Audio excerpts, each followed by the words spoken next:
J'ai rencontré Jean-Pierre il y a un peu plus d'une dizaine d'années.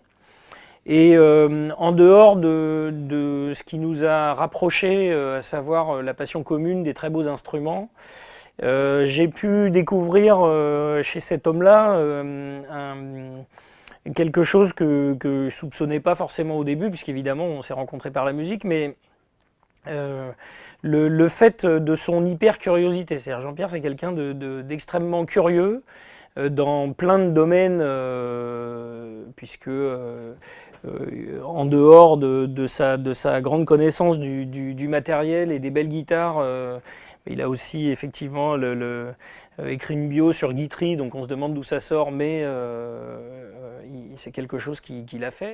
Jean-Pierre se consacre aussi à ses passions, sortant une vingtaine de livres dont 2 biographies de Sacha Guitry, au sujet duquel il donne également des conférences. L'un de ses livres a intégré le programme de français des universités américaines de Harvard, Princeton, Stanford et Berkeley. Ce que j'aime bien aussi chez Jean-Pierre, c'est son éclectisme, quelqu'un de très curieux.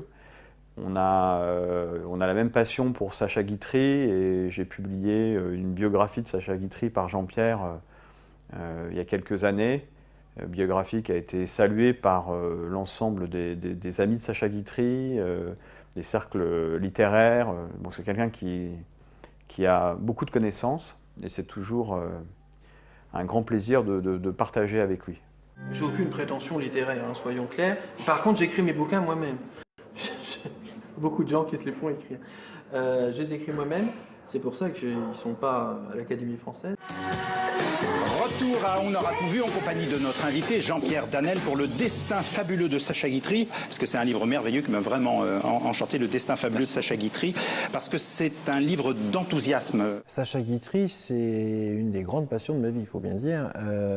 Son talent, surtout, bien sûr. C'est un type tellement brillant, tellement intelligent, tellement inventif, tellement créatif, tellement hyperactif. C'est incroyable. Ça devait être d'ailleurs très fatigant de vivre avec lui. Il a divorcé 5 fois, c'est sûrement pas pour rien.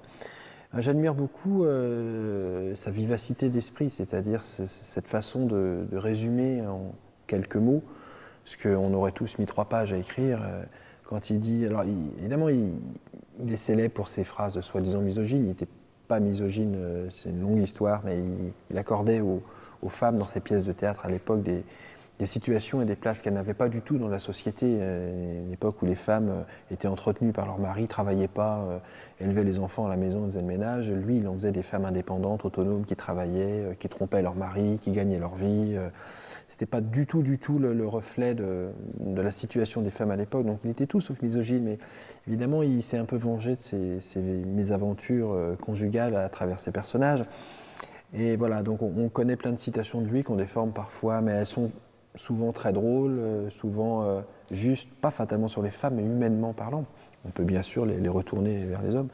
Mais voilà, donc moi j'aime bien beaucoup de choses comme ça, parce que c'est intelligent. Quand il dit à sa femme « Chérie, je me demande si tu ne joues pas un trop grand rôle dans ta vie », voilà, je trouve ça drôle, parce que c'est la synthèse de ce qu'on peut parfois ressentir dans une relation de couple, qu'on soit homme ou qu'on soit femme, et envers un homme ou envers une femme.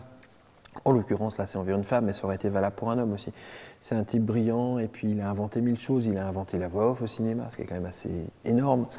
Il a été parmi les premiers à faire des tentatives de post-synchro en 1915. Il a inventé des choses au théâtre en mêlant les projections sur écran dont les personnages qu'on voyait en film sortaient ensuite en vrai sur la scène du théâtre en 1927. Hein, c'était du jamais vu à l'époque.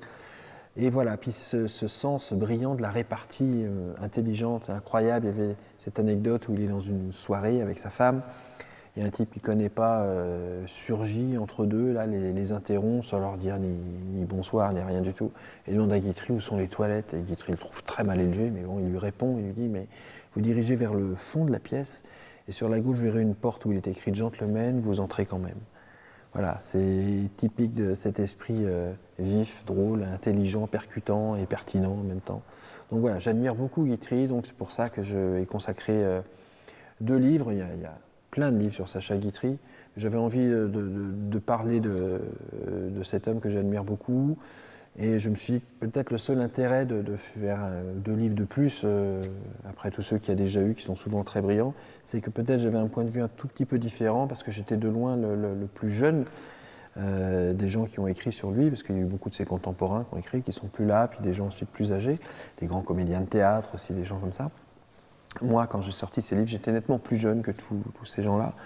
Peut-être ça avait un peu d'intérêt du coup de voir ça avec un décalage dans le temps et d'une époque un peu différente. Voilà, en tout cas, voilà, j'adore Guitry et donc je parle de lui avec plaisir. Partons à la rencontre de Jean-Pierre Danel, biographe de Sacha Guitry et fin collectionneur. Venez voir. C'est incroyable toute cette collection. Oui, il y a des manuscrits d'œuvres inédites, il y a des lettres personnelles à Jean Cocteau, à son père, à Tristan Bernard. Et c'est quoi cette canne?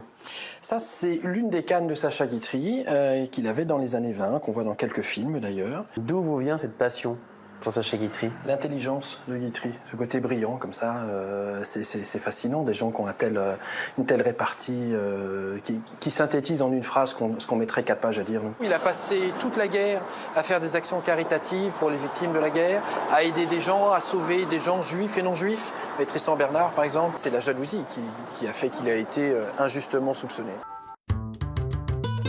Europe 1, faites comme chez vous. Pierre-Louis Basse. Bonjour Jean-Laurent Cochet. Bonjour. Vous êtes comédien. Bonjour Jean-Pierre Danel. Bonjour. Vous êtes producteur de disques, vous êtes un fou furieux de Guitry. Vous avez bien sûr écrit un texte qui s'intitule Le destin fabuleux de Sacha Guitry. Oui. Bonjour Noël Giret. Bonjour. Vous êtes la responsable commissaire de l'exposition Guitry à la Cinémathèque française.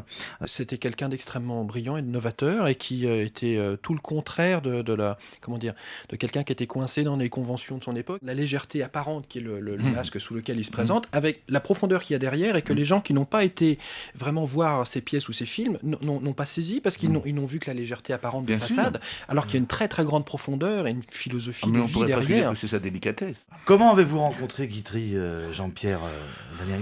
Comment? C'est un peu le hasard, c'est par le biais de ces citations. Tu m'as aussi donné ton livre sur Sacha Guitry, que j'ai dévoré, que j'ai trouvé épatant. Donc je trouve que c'est déjà rare pour un bon musicien, un excellent musicien, de savoir aussi écrire des livres. L'idée, c'était de partager ma passion, mon intérêt pour quelque chose ou quelqu'un avec des gens. Un recueil de citations sur les femmes par plein d'auteurs extrêmement différents. J'ai essayé de piocher des choses très, très variées, c'est-à-dire il y a de la littérature bien sûr, il y a du théâtre, il y a des extraits de chansons, de dialogues de films, il y a des proverbes, il y a plein de choses. Ça va de Sophocle à Coluche en passant par Sacha Guitry, c'est très très varié.